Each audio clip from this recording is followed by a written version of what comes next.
Hi guys, welcome back to my channel. If you're new, thank you for joining. As you can see from the title of this video, I am going to be going over my personal experience with getting cheated on and overcoming that season in my life, I would say. So I wanted to create this video because it was a very formative experience in my evolution of a human, I would say. And I thought it would be helpful because I know a lot of people are also going through this at all time, and I just wanted to share kind of what helped me go through it and things like that. So obviously by no means am I a professional. This is not professional advice, which is accessible to each individual if that is what you are looking for, but this is just my personal experience and my advice from one human experiencing it to another. So we're gonna format this video a little bit like Q&A style. So you guys sent in some questions that you had specifically about this topic, and I'll just kind of go over everything. So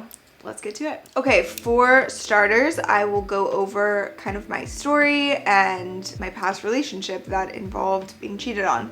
So I was in a very long-term relationship when I was younger, and it was on and off again, like most toxic relationships are, but it was over the span of probably like around 6 or 7 years. So my past boyfriend was older than me. He was only a year older than me, but when you're younger, I feel like you idolize people who are older than you. So I definitely thought that he was really cool, and I think that held some power over me. And that's kind of where I start to realize that manipulation that was happening in things was almost justified to me, because it's like, well, he's older, like he's cooler, or he just gets it, or whatever it was that I was using to kind of justify it. I think that definitely played a role. So in the relationship, this person, my ex-boyfriend, became very, I would say, like well known for kind of hooking up with people all over town. So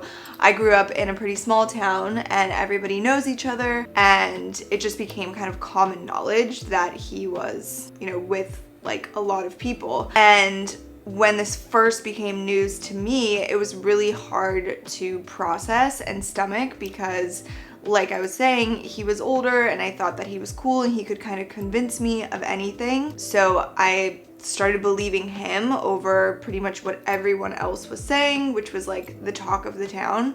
So it put me in like a really weird position where I felt like I was defending him to other people and justifying things to myself, and I was believing him, but you know, the proof was in the pudding, and everybody isn't saying things like that if it's not true, pretty much. So the long span of our relationship kind of looked like that the whole time. It was always just him convincing me that what everyone else was saying wasn't true, and me kind of like looking like an idiot, I would say, from an outsider's perspective. And it was just a long, you know, toxic relationship of kind of being played. So there's just so many instances in this relationship where I had been cheated on that it wasn't like one thing. It wasn't one time, it wasn't one person, it wasn't one event. It was just like a long string of it happening continually. There are some situations, I would say, that were more intense and heated than others. All right, so that's kind of like the overview of the situation, and now let's get into specifics. So one of the most frequently asked questions was, how did you find out? Which is a terrible experience, and my heart goes out to anyone who is experiencing this or has experienced this, of course. So I'll give a couple instances. One that was pretty bad was, this person was actually really good friends with my older brother. They were like best friends. And so it was kind of a unique situation where it was like, he was my long-term boyfriend and also my brother's really good friend. So he was, you know, around our family and at our house all the time, pretty much. I went out of town with 2 of my best friends for a gymnastics meet. They're gymnasts and I loved going to their meets and, you know, just being their biggest fan, and I love their family and hanging out with their parents. So we went on a little road trip like we often did, and while I was away, my ex-boyfriend was hanging out with my brother like they often did, and they went to a party or whatever. So I come home from the weekend, I'm back at school with my friends or whatever, and one of my really good guy friends is like, hey, I need to tell you something. And he pulled me aside and he let me know that my ex-boyfriend had cheated on me that weekend with one of my other guy friends, really good friends, and she had told him, and that it actually happened at my house because I was out of town. So he was there with my brother and he brought this girl back to my house, which is just so incredibly disrespectful and disturbing and hurtful. So found out, and I drove to my boyfriend's house right after school and confronted him, and he didn't deny it because I had proof, and you know, it was just, I don't know, I was freaking pissed. Like, I was so angry. I remember he like tried to touch my leg and apologize to me, and I was like, don't touch me. Like, I was like seeing red. Like, you didn't want to mess with me. So he pretty much recognized that, like, oh, she's like not taking this, like this is, I'm screwed. That was one instance that was like incredibly hurtful and kind of heightened and really bad, and everybody in the town and my school and everything knew about it, and it was just disgusting. So another instance, that was another way that I found out in a time after this, actually, which just goes to show how toxic it was that I would be back in a relationship with this person after that event. But another time was when he had graduated high school and he was in college and I was still in high school. He went away for school and I was supposed to go visit him that weekend, but I just had a really bad feeling about it. Like, I had a gut feeling that he was still doing what he was always doing, aka cheating on me.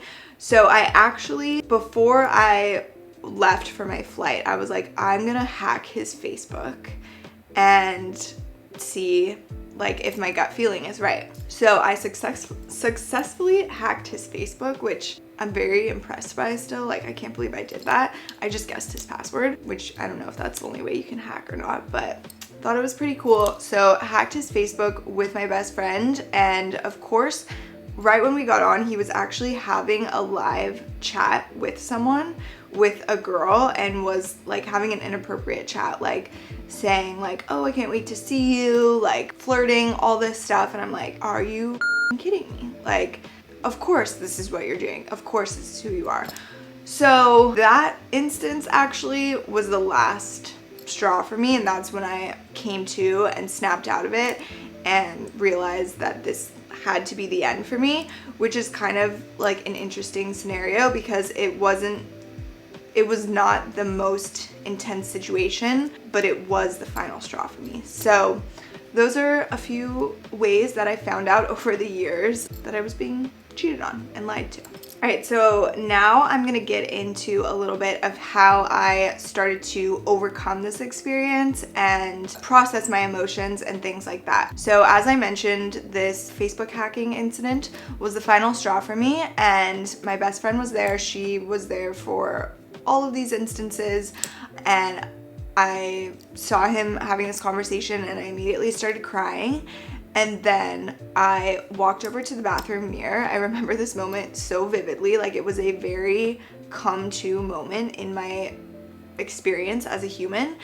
I walked over to the mirror and I saw myself crying, and I was like, this is not his fault anymore. This is your fault now, because you continually keep putting yourself in this situation with this person who continually hurts you, and it is no longer his responsibility not to hurt you, like, because you know that he won't do that. Like, you know you can't rely on him, you know you can't trust him.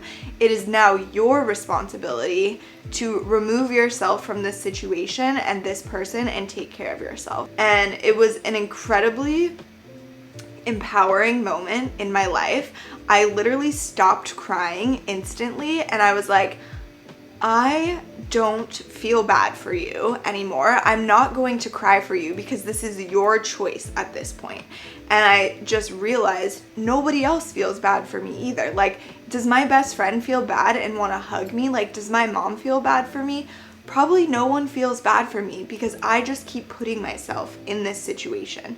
So I don't know, why it took so long for me to realize that or accept it, but it was one of the most important lessons I've ever learned in my life. And I am actually so grateful for everything that I went through with this person because of what it taught me in that way. So really just finding your power and owning it and realizing this is my life, this is my choice, and I get to decide if I am going to let someone treat me this way or if I am going to go do better, go find better, go feel better, go take care of myself. However you want to frame it, it is truly your choice. And once you realize that and embody that, you are going to feel empowered and you're not going to feel stuck or manipulated or belittled or anything like that anymore. And it is kind of the key to overcoming this situation for me personally. And another question that I got a lot is if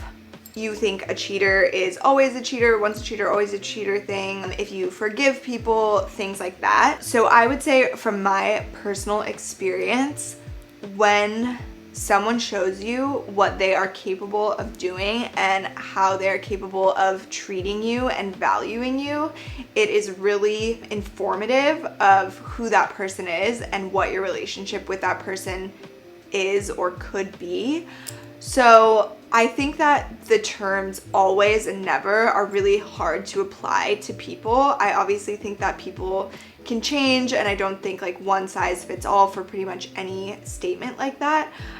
From my personal experience though, after going through that, if someone were to cheat on me in the future, I would be absolutely done. Not even necessarily because of the statement, once a cheater, always a cheater, but just because I developed a standard from going through that experience that I promised myself from there on out. So if someone were to treat me like that again, like I have a promise with myself that we don't accept that, and I would leave because of that. So that's just kind of my personal experience with it and where I draw the line in the sand, but everybody has their own tolerance and experience and viewpoint, of course. So if individuals think in their situation that there's healing possible and that they can work it out and this really isn't the person who they know or anything like that, to each their own and to explore your own journey and everything like that. But for me, the lesson that I learned from it and took away from it is I have a zero tolerance policy for cheating now in my relationships. Another thing that you have to consider when processing these emotions is kind of how you feel with the other party involved. So a question that a lot of people asked me was like, do you hate the other girl, or like how do you deal with that? For me personally, I never hated the other girls just because I always had the perspective that I was in a relationship with him and I had an agreement with him to be loyal and faithful to each other. I do not have an agreement with every girl in my town to not hook up with my boyfriend. So that's not her responsibility. I mean, do I think it's a shitty thing to do to another girl? Absolutely. But it's not the place that I directed my energy. Like, it naturally didn't occur to me to kind of pick up drama with this other person. Like, I had enough drama and issues to work through with my partner that I wasn't trying to make it any messier or more dramatic or hold any more ill feelings for another person. So that being said, I think that it's incredibly freeing and mature to kind of let that situation subside as far as it goes with the other person, just because it's not a place that I would recommend spending your energy. And why would you be so invested in this other person who you didn't necessarily have a relationship with? Like, just stay focused on the person who actually betrayed you and who was supposed to be faithful and loyal to you, and just focus on that. And also in line with that, a lot of comparison can kind of like jump to the forefront of your mind when you're going through things like that. And I think that it is not healthy to compare yourself to the other girl, so to say, because honestly, this didn't happen because she's better than you or there's something wrong with you or you fell short in some way. This happens because of something that your partner is dealing with and issues that they have and insecurities that they have. And I think just adding the layer of comparing yourself and becoming insecure because of this other person's insecurities is something that you should try to avoid, because this person who hurt you has already done enough damage by betraying you and breaking your trust, and to let them take more away from your life by giving you insecurities in the future or have you spending your time comparing yourself to some other girl is just like an added bonus for their evilness. And I don't think that it's ever worth giving them any more than the damage that they've already done. So just know that you are absolutely enough. You have always been enough and you will always be enough. And being cheated on is not a reflection of your value or your worth. And knowing your own self-value and worth and giving yourself love is a huge way to combat all of the negative things that are kind of going through your mind and coming towards you during this situation.